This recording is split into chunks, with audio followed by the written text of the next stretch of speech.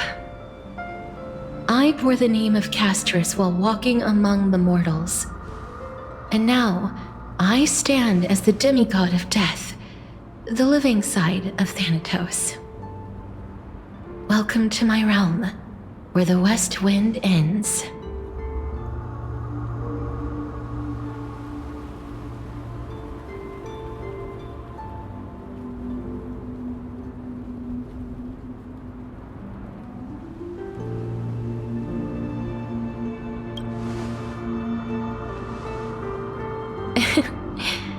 Every departed soul who has arrived here has expressed the same. Did you know? Every flower here was planted by Thanatos themselves. These flowers were originally both lifeless and immortal, but in the first rain brought by the River of Souls, they were given new life, flourishing as the bearers of countless souls. And it is my duty as the Master of Death to tend to their well-being and foster their growth in this serene haven. Similar to the structured cycle of life and death in the mortal world, these flowers too shall wither and fade, returning to the earth and then ascending to the sky with mist and tides. Eventually, they will descend to the mortal land as gentle rain. Every soul undergoes the perpetual cycle of reincarnation, albeit in varied forms, until the world meets its end. Yet, sadly, there's no time left for Amphoreus to wait for when the flowers bloom again. Now, death is the power at my fingertips.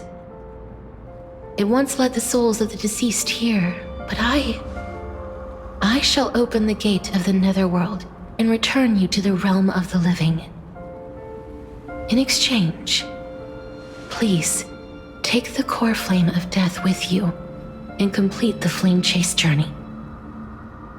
Do not let our work thus far be in vain.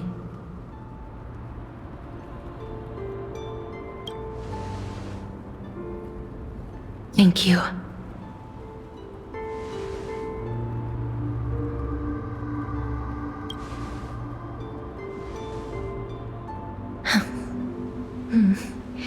Just like the other demigods, I will stay here and embrace my destiny.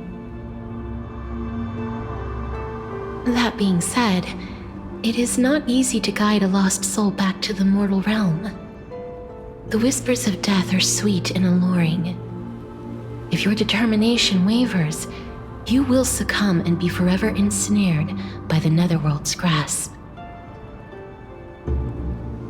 Please consider this a one-time exception.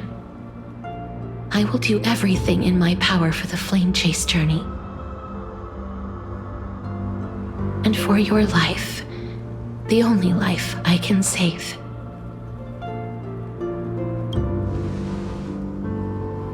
I am glad to hear that.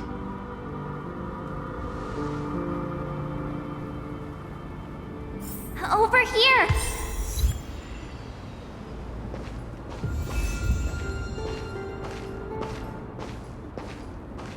I believe in you.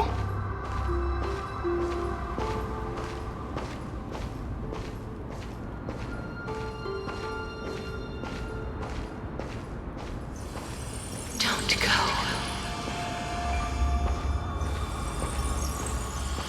Warm embrace awaits you. Lift your chin up high and step forward with us toward tomorrow! That's right. Keep your eyes on the dawn.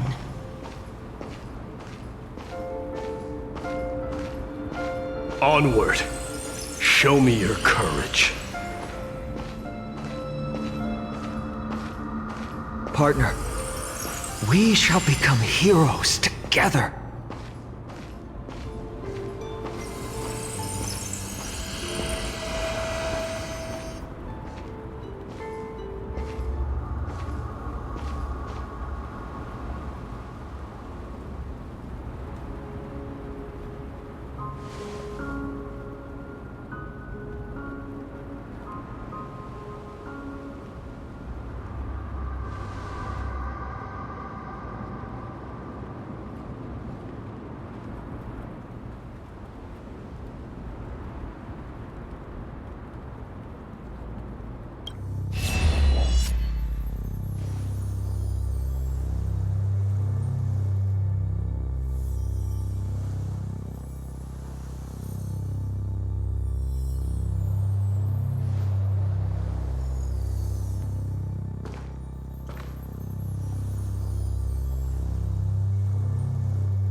of this is proof that you once lived.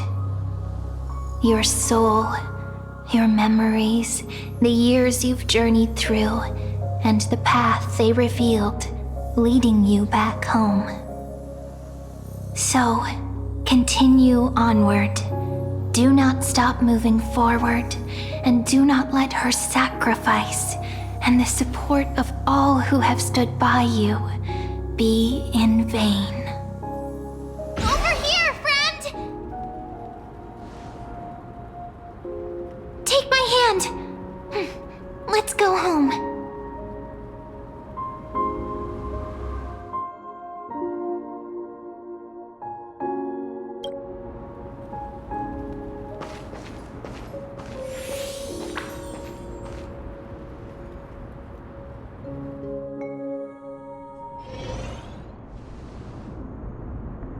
At last, I knew you could do it. Your soul is still perfectly whole, as if some kind of force is trying its best to keep it together. Is it Orinix's final blessing? Or is it a miracle of your own? It's truly incredible. Such a strange surge of familiarity. So hard to describe. Perhaps it is fate, once again fulfilling its own design. Or perhaps it is the laws from beyond the sky, so familiar to you, that intertwined our fates long ago.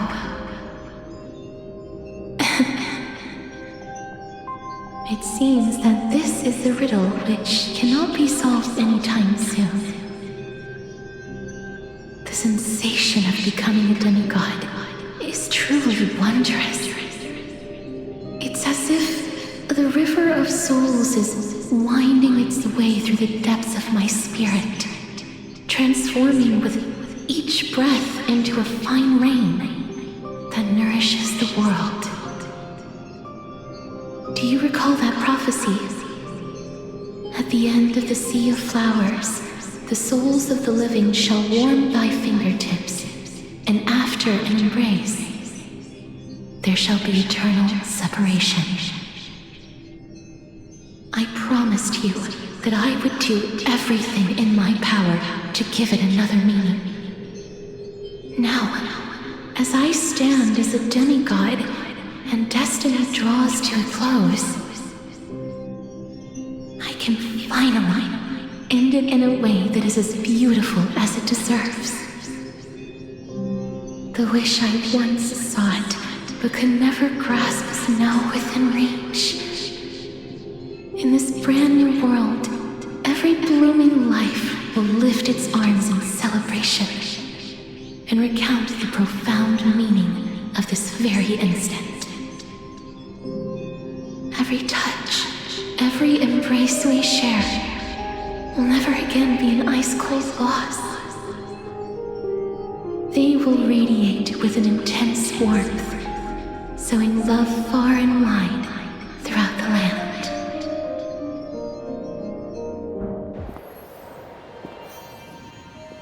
The other shore is very cold.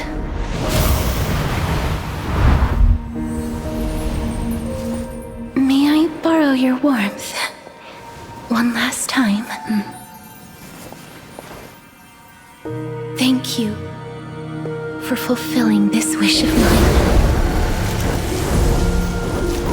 The place I'll be going to is what humans call the Land of Sorrows.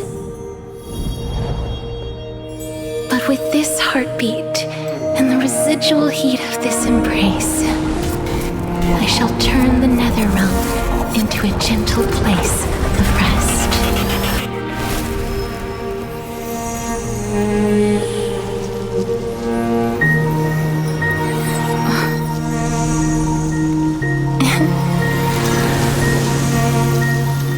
This embrace may be brief, but it's the proof that I once lived. Farewell. Well then, may we reunite in the new world.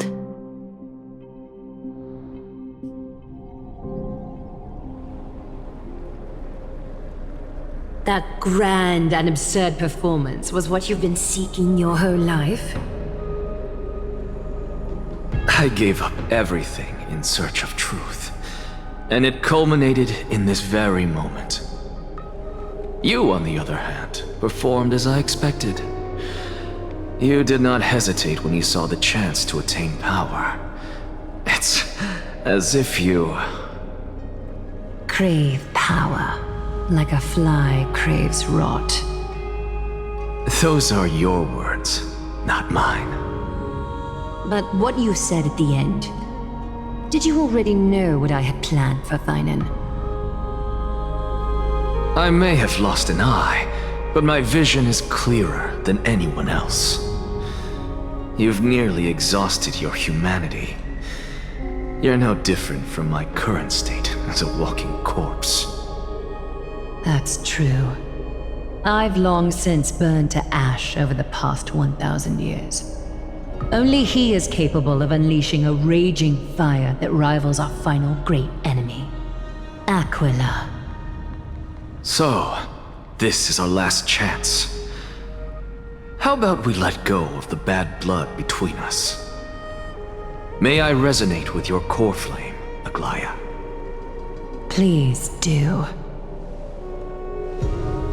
That's impossible. To persist with your soul thinned to such an extent. You're insane. Just as you fight to lug your corpse onward to complete your unfinished goals, I have my own reasons for doing this. Until Thainan grows into his position as the prophesied leader, I must continue to lead everyone on the flamechase journey. I must keep inching forward, even if only as an empty shell. I've long predicted this was the case, but I didn't think you'd already lost so much. How ironic. We would have avoided so many misunderstandings if you and I had just spoken this candidly before. But casting aside our ideological differences, there is one thing you and I agree on. Thainan. Yes. He was born to be a hero. He understands the hearts of the people, and I can confidently say he is a far better leader than you. Only he is capable of fulfilling your mission. Sadly, he is a man cursed by Nestia. But by my estimates, his horribly elaborate sense of style should not impede Era Nova. Congratulations are in order. We found common ground at the very end of our destined paths. When you put it that way, it makes me want to take back what I said. Aglaya, we're back! Come welcome our great hero reborn from the ashes. I hope he didn't hear your earlier assessment. It wouldn't be the first time I criticized him. A man should be aware of his own shortcomings.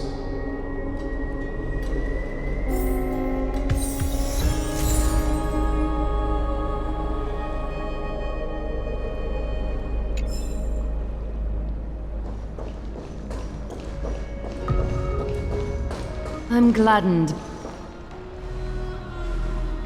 But I don't see Castorice among your number. It looks like she not only helped me prove my theory, but helped you fulfill your mission as well.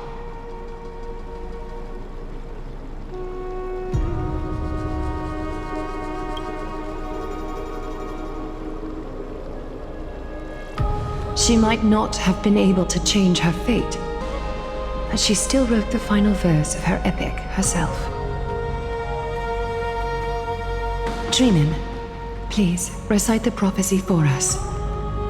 Trailblazer, please surrender that scalding cool flame for us as well. You are the only life she ever saved by her own hand in her 1,000 years on this earth. I believe no one is more qualified for this noble task.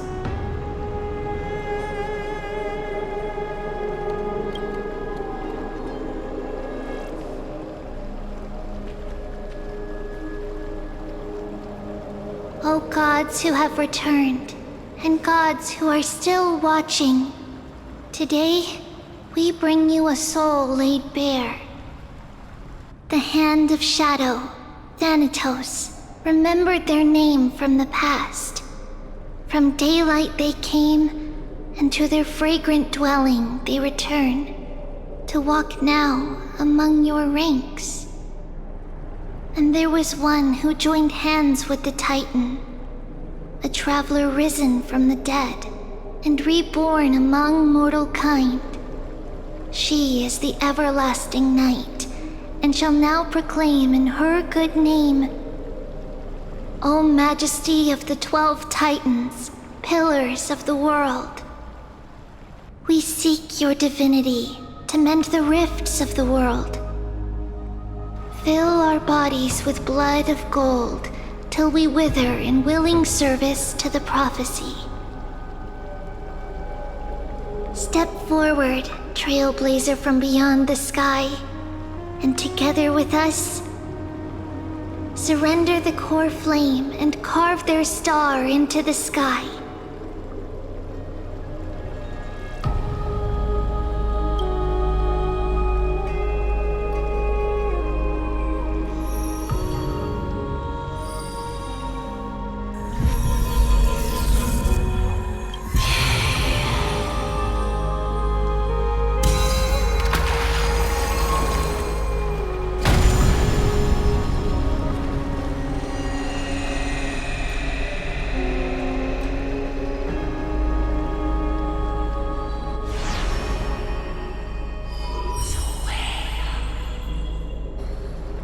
Constellation for death. For life and death, to be more precise.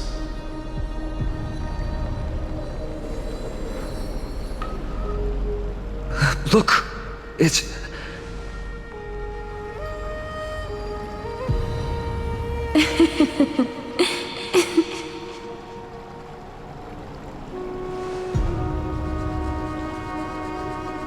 No.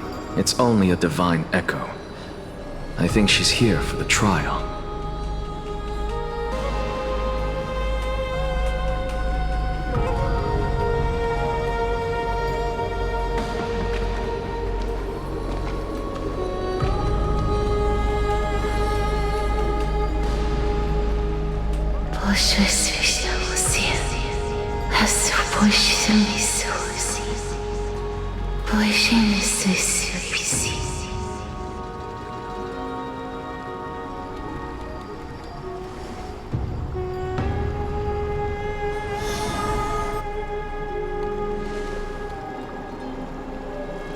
What did she say?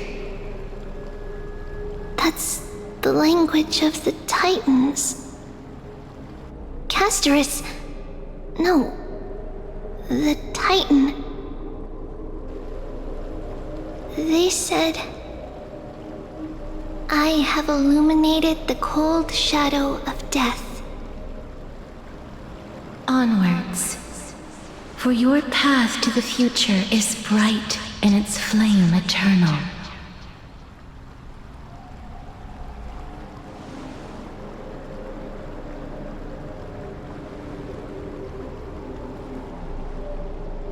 Do not forget.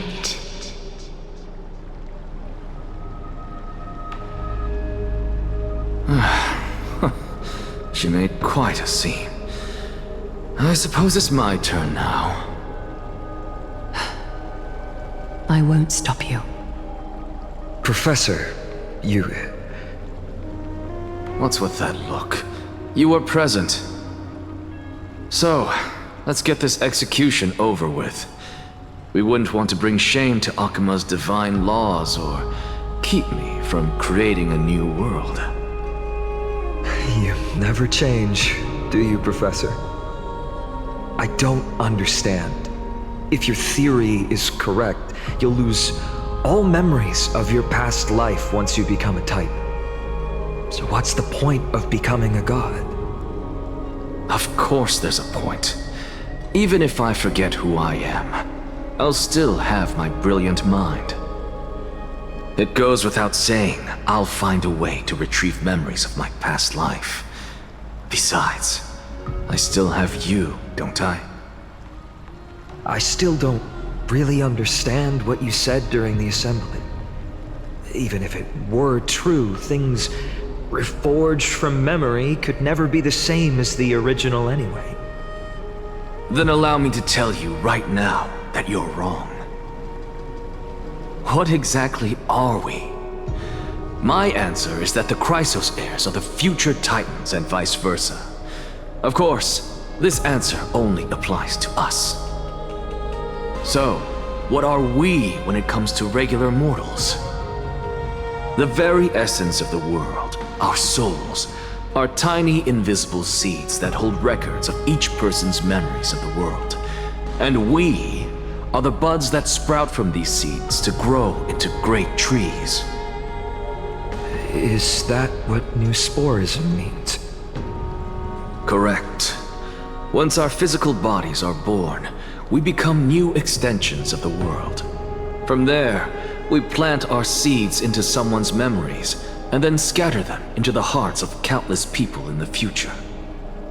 Just as seeds are affected by their environment, so too will our appearances differ across memories. But the partial memories we carry will always be the same, because that is just how the world is. To destroy our very existence, one must destroy the world itself.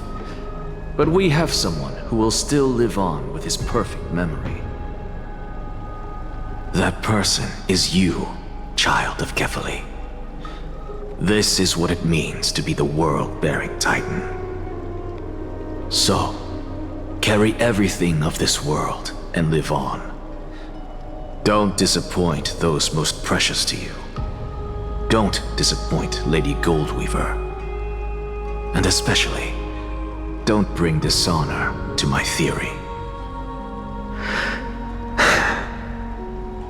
Anaxa, I swear to you, I'll lead everyone to our reunion in the new world. Good. That is all I have to say. Farewell, everyone. May we meet again in the next life. Farewell, great performer. May Circes safeguard your thoughts.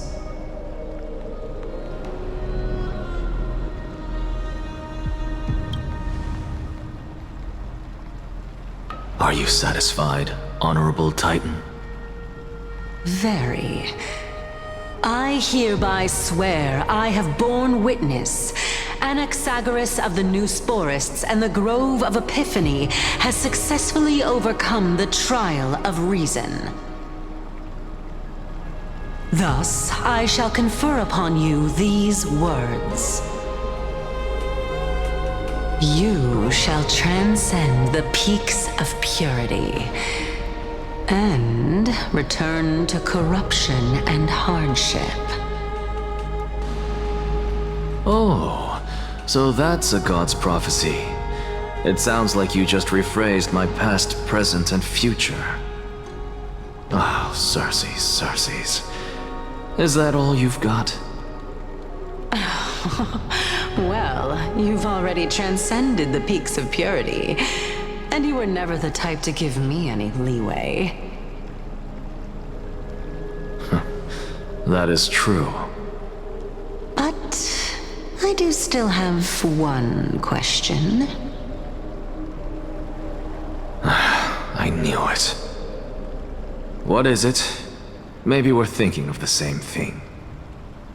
As you've so boldly stated, we and the world itself live on through the memories of others.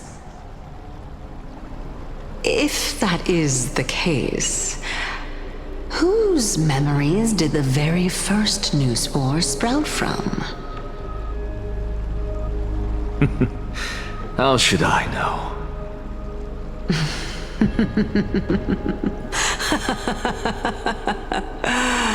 Oh my. But, since we are both equally curious, we should allow the children of humanity who come after us to investigate in our stead.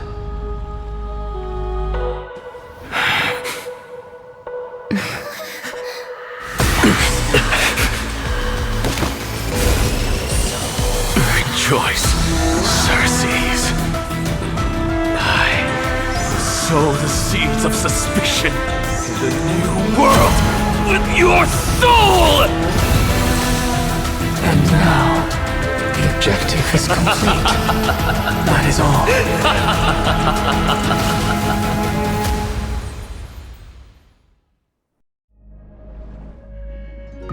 Thankfully, she's still alive. Was March 7th also in this condition when she was first rescued by the Express?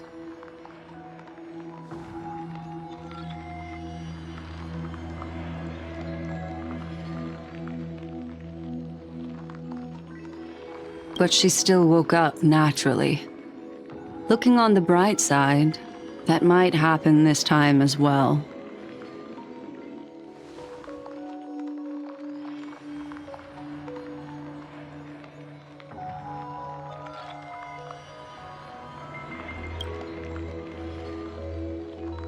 I do not have conclusive evidence, but judging by her current condition, perhaps March 7th's memories have been hijacked.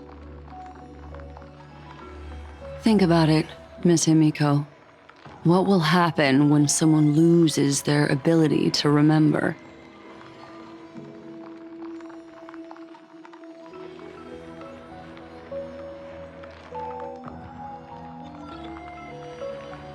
Unfortunately, short-term memory is an entirely different concept from the inability to remember.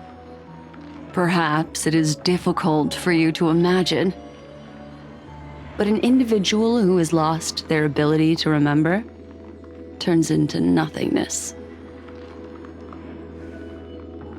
The belief of the Garden is that everything in this universe can be interpreted through memories. This is the driving force behind the continuance of this path. The past is made up of memoria, while the future is a possibility that will eventually be converted to memoria. But the present, it doesn't really exist, and it's only an abstract expression. Therefore, when a person is affected by the path, and loses their ability to remember, their physical form will also be affected. These ice crystals are a manifestation of that.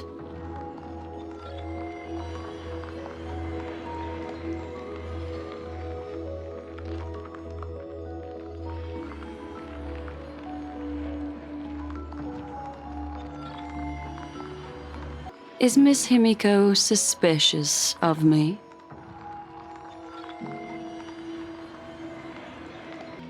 In other words, now is the time for me to prove my innocence.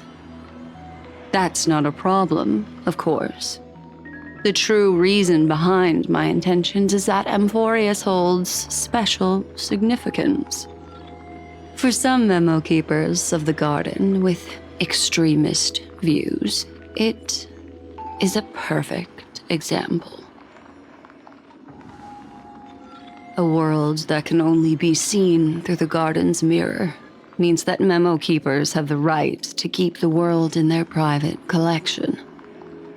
If those pathstriders of remembrance were to uncover the secrets of Amphoreus first, they might unleash their wild ambitions and remodel more worlds into a similar form.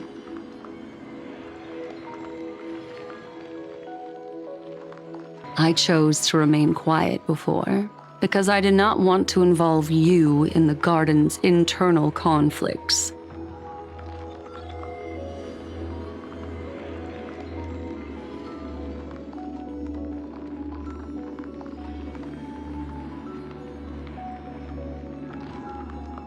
You can be even bolder with your guesses.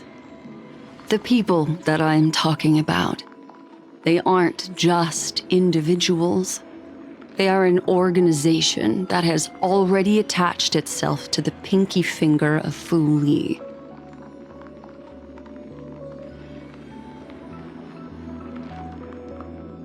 I cannot be certain, but at the very least, they are capable of doing so.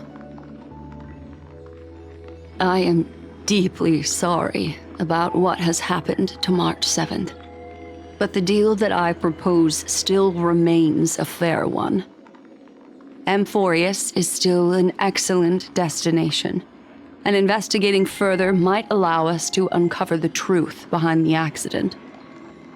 Miss Himiko, the wisest choice right now is for us to continue cooperating.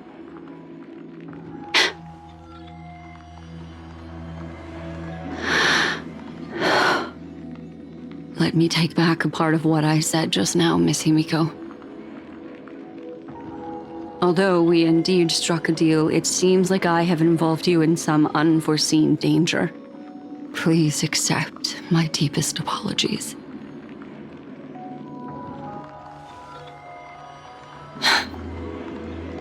It's Fu Li.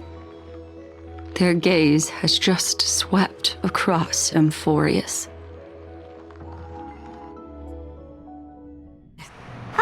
How interesting. I never expected a mere memo snatcher to be actually hiding so much inside her head. What's even more interesting is that the word Amphoreus has appeared in her subconscious. This lady seems to be having fun. Is she usually like this? It's hard to explain. What are you two whispering about? Has it not occurred to you that I can hear everything clearly? Oh, please pardon me, Madam Herta. Would you mind sharing with us what you've discovered? The ones who need help are the Astral Express. You will have to put up with my methods, even if they are rather unconventional. Let's get back to the topic. By using the fourth mirror, I rummaged through the brain of this memo snatcher and learned a good deal. Not only does this person know of Amphoreus, but there are also many memo keepers who are interested in the place. I searched through her consciousness and found the following terms: the Eternal Land, the Rejected Land, and the private collection of the Garden of Recollection.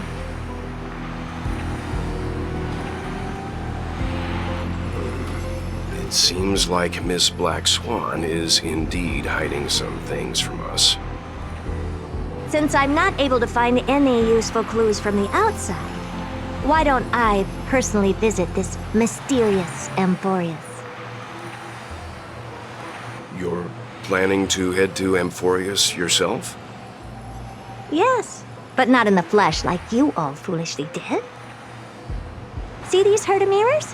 With them, I can project my data spirit entity to any corner of the cosmos through spatial warps, without even needing to leave my room. But of course, these corners of the cosmos must be within the coverage zone of inter-astral peace communications. After all, this is collaborative technology. I see. You do seem like the more indoor type. Although that star zone is not within the network of the IPC, the Express itself can serve as a signal station. Come, give me the astral chart coordinates. Then, sit back and enjoy the show.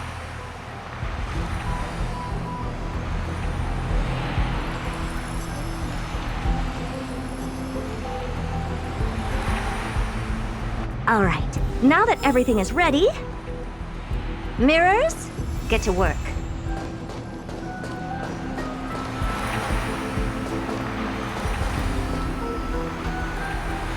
First mirror, input the coordinates. You'll be in charge of the spatial warp. As you command, Madam Herda. The preparations are complete. I wish you a pleasant journey ahead.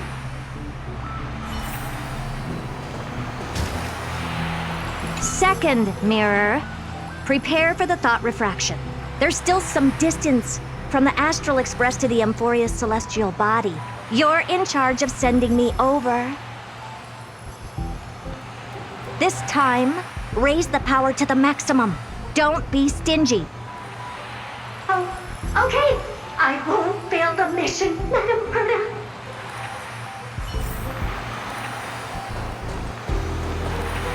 Third mirror, you're in charge of generating the data spirit entity.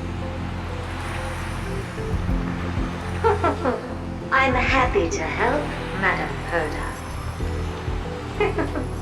What kind of appearance are you planning to use this time? Good question. Let me think. Forget it. Just use my own appearance. There's no one there that'll recognize me anyway.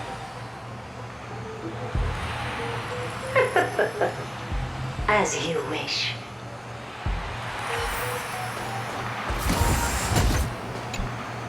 Preparation of the data spirit entity complete. Thought refraction at max power. Excellent. The first mirror. Let's get going. Have a safe trip, Madam Herta. May your journey yield good results. Coordinates input complete. Preparing to activate spatial warp. Destination, unknown celestial body, Amphoreus. Spatial warp countdown. 5, 4, 3, 2, 1. Warp activated.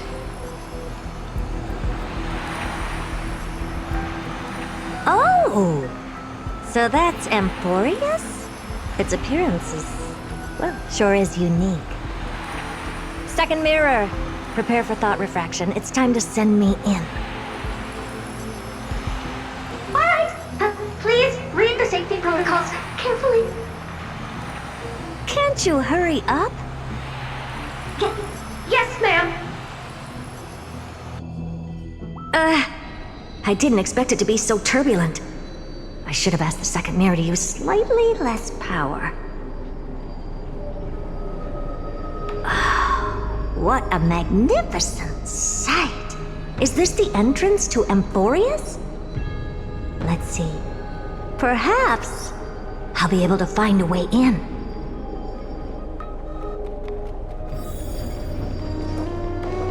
What's this? A statue? It's ugly. I don't like it.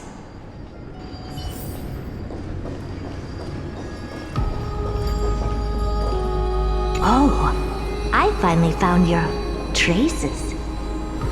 How esteemed must you be for the great Herda to come out personally? When we return, get ready to become free labor for the simulated universe for the rest of your lives. What's this? Oh, how creepy. Oh, it moves? Who are you trying to scare? It's either a projection or a fake. There doesn't seem to be much to take note of. Now then, how am I going to get into Amphoreus? My deepest apologies, esteemed lady. I'm afraid that you cannot proceed further. Who's there? Your visit, although not part of my calculations, is a pleasant surprise. It's a pity that the preparations are not yet in place to receive you with the hospitality that someone of your status deserves. Are you not going to answer my question? Who are you? I have many identities, and I'm going to have even more in the future. But if you just need a form of address, you can use my common alias. Lycurgus. Lygus. All right, Lygus. But you can't possibly think that I'm just asking for a name, can you? Regrettably, I do not have the authority to share more information. However, standards are always flexible. While not violating the ultimate agreement, I'm able to disclose this piece of information. As you thought, this is the entrance to Amphoreus. Now, please, kindly turn back. Amphoreus is not a world that you should be involved with, regardless of what kind of magnificent achievements you have accomplished. This place will not open its doors so easily. You seem to understand me very well. Then you should know that I have no reason to listen to you. Your reaction is completely within my calculations. Despite my long years as a watcher, it seems like my assessment of human nature still remains accurate. From you, I'm able to sense a beautiful desire for knowledge. But my answer remains unchanged. Madam, it is with the utmost goodwill that I suggest you return to where you came from. Let's assume for a second that I'm not so well-mannered, and that I insist on uncovering the secrets hidden behind you, Mr. Lygus. How do you plan to dispel this notion of mine?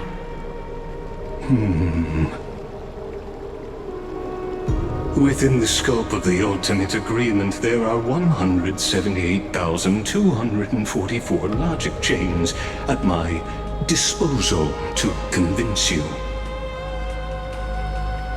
After filtering through them, I have determined that I only require 3 to attain the results that I desire. Oh? I'm all ears. First, for reasons that cannot be disclosed, Amphoreus is a completely isolated celestial body. Apart from me, no one else will be able to help you enter. That's not a good argument. Second, if your plan is, as you've alluded to previously, to force me into cooperating by showing hostility, do know that, just like you, I have basked in the gaze of the erudition. I stake my honor and assure you that, in the worst-case scenario, our mutual destruction will be inevitable. Oh? No wonder I couldn't find a back door. When I did a scan of our surroundings, the safety protocols on you are comparable to Screwy's. How interesting. I assume that you still wish to hear the third logic chain? Of course. Why wouldn't I? Third, even if you exhaust all your means and find a way to break through, you will surely give up once you understand the consequences of your actions.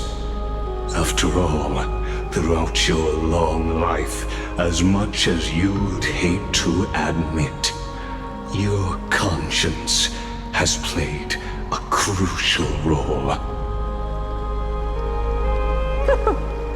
What a brazen robot.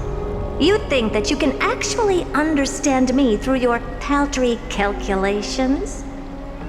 But since you put it that way, why don't you tell me what these consequences will be?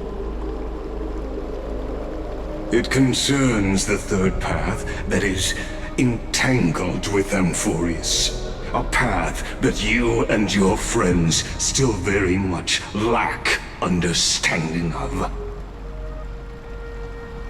The destruction. So, if you ignore my warnings and persist in your ways, you will break the shackles of a Lord Ravager. And when that happens, their fury will engulf the cosmos.